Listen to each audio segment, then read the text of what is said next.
The UK government just dropped a massive update that affects migrants inside and outside the country. And if you are not paying close attention, it could literally cost your visa, whether you are on a skilled worker route aiming for indefinite leave to remain or planning for your family's long-term future in the UK. The rules of the games just changed. If you want to secure your future in the UK, success in your immigration journey is not just about hard work. It's about staying informed, anticipating the hurdles, and totally reprogramming your approach to match these new legal realities. Today, we are breaking down the exact details of the Statement of Changes HC 259, which just went into full effect at the beginning of August. We are going to cover what this means for your continuous residence, your salary requirements, and a huge unexpected lifeline for family. Make sure you listen to the every end, because missing a single detail in these new compliance rules could lead to an instant refusal on your next application. Let's start with the biggest trap that many applicants are about to fall into: the new continuous residence and remote work rules. If you are aiming for indefinite leave to remain, you probably already know about the 180-day rule. You cannot spend more than 180 days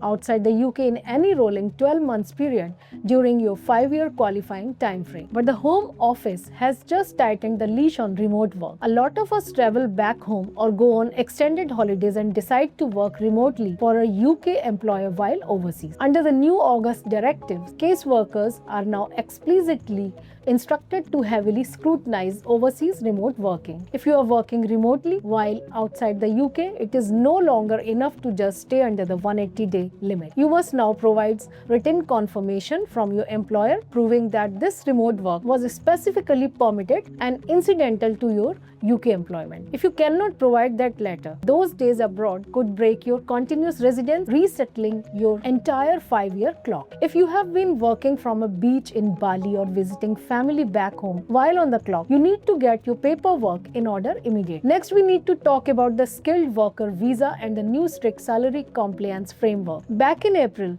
the government raised salary thresholds, causing widespread panic. Now they are formalizing exactly how they audit your employer. Under these new rules, it is not just about your annual salary looking good on paper. Sponsors must now ensure that workers are paid at or above the required minimum salary threshold in every single day period. If your employer cuts your hours for a week or your monthly payslip dips below the prorated threshold even once, your sponsor is in breach of compliance and your visa could be at risk. When you eventually apply for settlement, you will have to submit consecutive payslips, corresponding bank statements, and a detailed employer letter confirming your hourly pay rate and SOC code alignment. The margin for error is now zero. You have to take control and audit your own payslips before the Home Office does. But it's not all bad news. There is a massive positive update for families, specifically regarding child settlement. If you are a parent, pay close attention. Earlier this year, a messy rule change accidentally made it incredibly difficult for children to get indefinite leave to remain if they had one British or settled parent,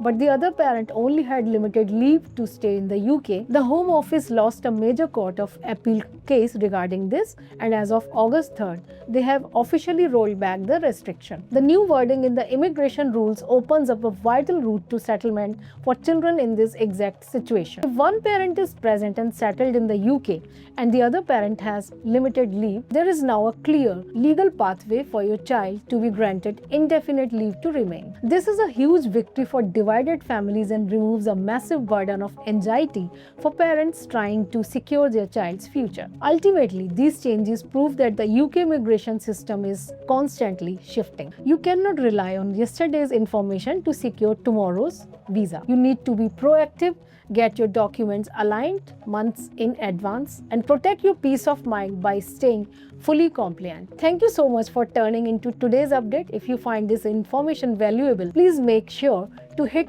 that like button, subscribe to the channel, and share this video with anyone you know who is currently navigating the UK immigration system. It really helps the channel grow and ensure this crucial information reaches the people who need it more. Drop a comment below if you have any questions about how these changes might impact your specific visa route. Please remember, the information provided in this video is strictly for educational and informational purposes based on recent public updates. We are providing this to help help you understand the landscape, but this does not constitute formal legal advice. Immigration laws are incredibly complex and highly dependent on your individual circumstances. Before making any decisions or submitting any applications, you must consult with an expert, registered immigration lawyer, or OISC certified advisor to review your specific case.